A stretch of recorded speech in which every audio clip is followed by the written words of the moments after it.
what it is, what's happening. Welcome back to the channel, Facebook, YouTube, Instagram, wherever you watch this garbage. Don't forget to hit that little like and subscribe button just to see what other junk I drag in here or what other junk I'm working on. So this here is the, this was going to be the heart for the Rat Rod wrecker that we just started tearing apart, and something we're going to build and fool with just because. So I bought this motor from a buddy of mine. It was supposedly a good runner, which it probably is a good runner, but it had a little problem. I just started pulling it apart because I was going to reseal it, and found that the ear on the block is broken off.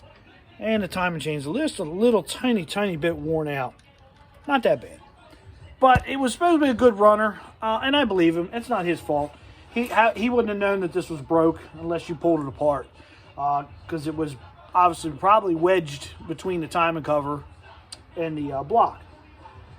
So it's not the end of the world. I've got a nice 5.0 on the engine stand in there that I bought when I bought another 5.0 from a guy last year.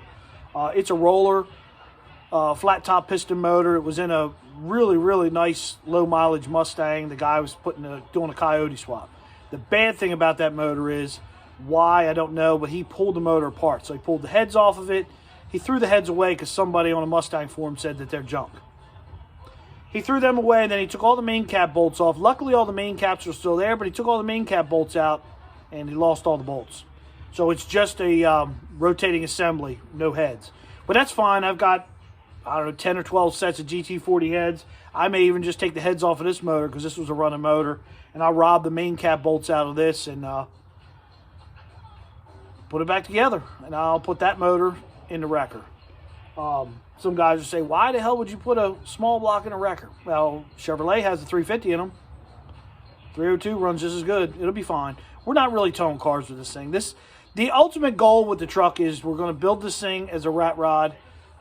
And I don't like the term rat rod. We're going to leave the truck all ratty looking on the outside. But as far as mechanically, this thing will be 120% mechanically sound. Going to do a full-blown nice interior in it. And then I'm going to have the thing hand-painted, hand-lettered with my name on it, like an old junkyard truck. And eventually, the plan is to slam it. But first, I want to get it running, driving, tagged. Then maybe next year we're going to slam it. And we're going to leave the Bud wheels on it as it slams, so it'll just be kind of cool. Something different. I like old tow trucks, and I bought this thing, was going to do something different with it, but I've changed my mind. I always do. So, unfortunately, this block is just junk, really. I mean, it's a flat tab camshaft motor, so I'm not really that excited about it.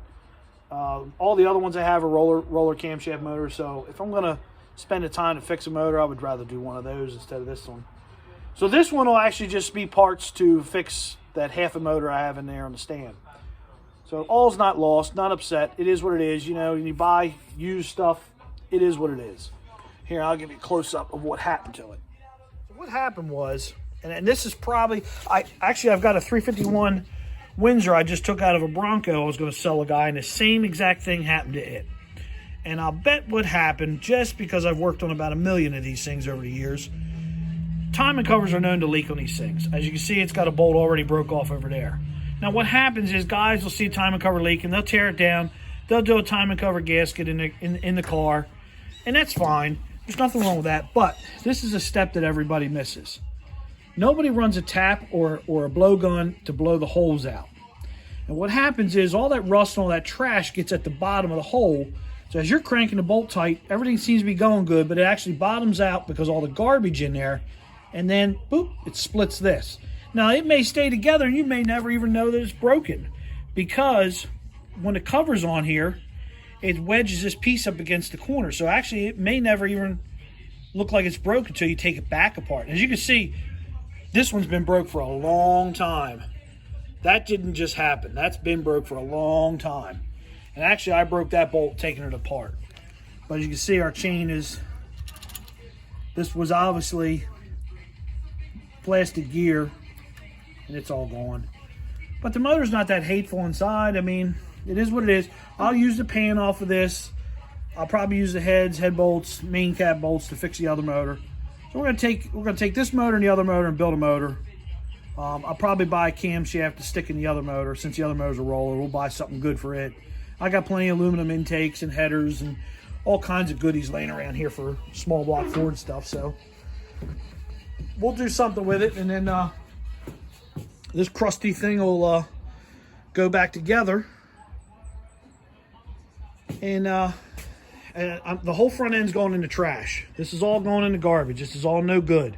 I actually have new inner fender wells, new rad sport left from this whole truck's gonna be put back together with parts that I have from abandoned projects. Is the only reason I'm fooling with this turd. I have all the heels for the door jambs, floor pans, all the stuff to patch this thing back together I have from abandoned projects. That's kind of why I decided to do what I'm gonna do with it. This thing's got a good title, and the bed on the truck is extremely nice. So I'm gonna leave the truck all rusty, all ratty, maybe flat clear it, maybe clear it. I don't know. But we want to leave all that rust streaks. We want to leave it just as ratty as can be.